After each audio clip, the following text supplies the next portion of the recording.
There are moments in life that begin so quietly, you almost miss them. Moments that feel ordinary at first glance, until they unravel and take your entire world with them. This was one of those moments. I had just returned home after my second failed relationship in 2 years. My heart was tired, my savings nearly gone, and my spirit bruised. I never thought I'd find myself back in my childhood home at 24, sleeping in the same bed I had once cried myself to sleep in as a teenager. But life is funny that way. It humbles you. My mom, Olivia, welcomed me with open arms, as if I had never left.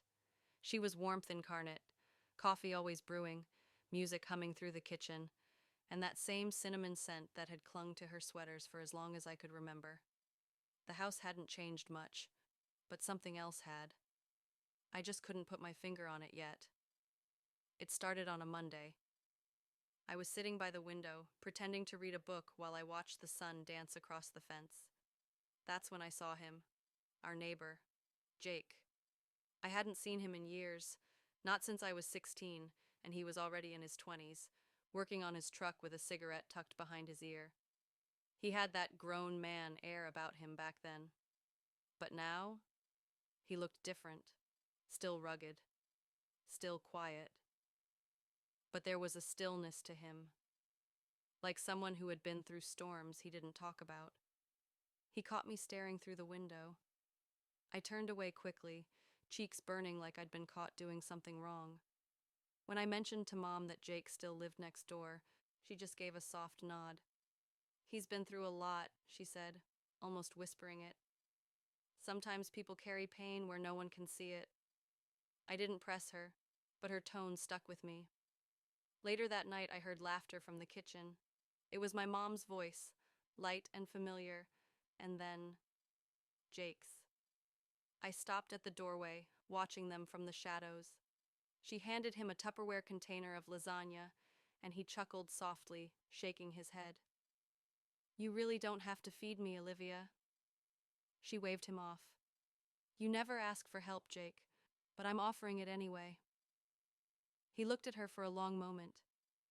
"I don't deserve it."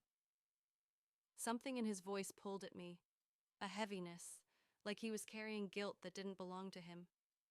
Mom just smiled. "Everyone deserves kindness, even you." He left moments later, and Mom turned to find me standing there.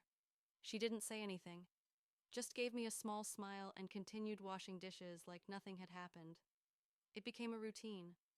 Jake would stop by in the evenings, sometimes for food, sometimes to fix a leaky faucet or carry groceries, sometimes just to sit at the kitchen table with my mom and sip tea in silence.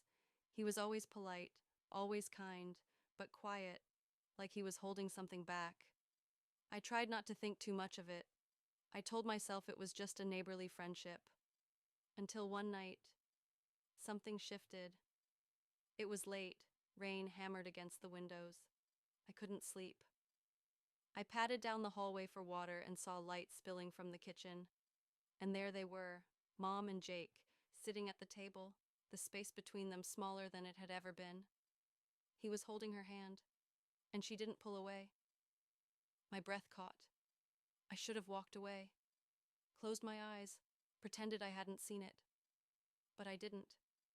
Instead, I watched, listened. "I feel like I failed her," Jake whispered. "You didn't," my mom said softly. "She left because she didn't know how to love someone like you. Someone honest." He shook his head. "I'm broken, Olivia. I don't know how to be whole anymore." And then my mother did something I didn't expect. She leaned forward, cupped his cheek, and said, "Then let me help you remember." I didn't hear the rest. I walked away, but my mind wouldn't stop spinning. Breakfast was quiet. Mom hummed as she flipped pancakes. Jake was nowhere to be seen, and I was drowning in questions.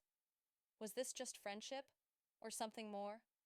And why did it matter so much to me? Jake kept visiting, sometimes when I was home, sometimes when I wasn't, but I could feel the energy shift in the house. Mom had a glow to her, like she'd remembered something she thought was long gone. And Jake, He looked lighter, too. I told myself it was none of my business, that I was grown, and so was she, that they were allowed to find comfort in each other.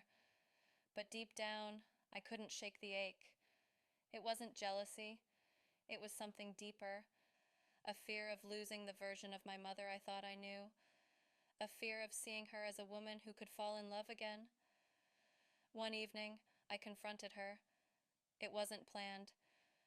Are We you were in in the love with kitchen, him? and she was She humming while looked up, stirring soup, startled. and I What? just Jake, our snapped. neighbor. Are you in love with him? The room fell silent. She set the spoon down gently and looked me in the eyes.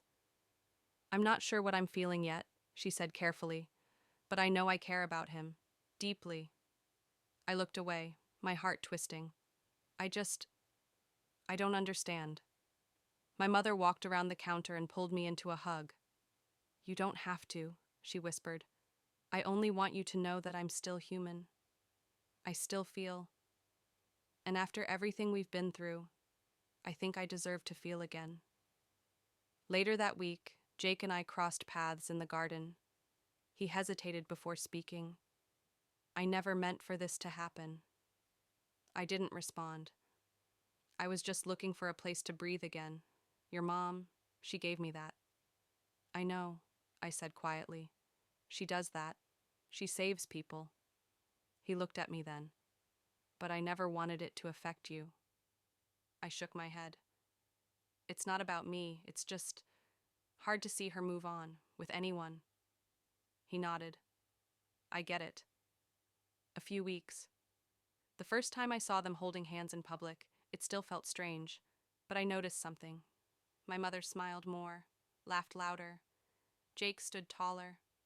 The sadness in his eyes wasn't gone, but it had softened. And slowly, I began to understand. This wasn't about romance. It was about healing. Two broken people finding comfort in each other. A year later. They didn't rush into anything. No big declarations, no dramatic confessions. Just two people learning how to be whole again. Together. They still share dinner every Tuesday. Sometimes I join them. Sometimes I watch from the window, smiling quietly to myself.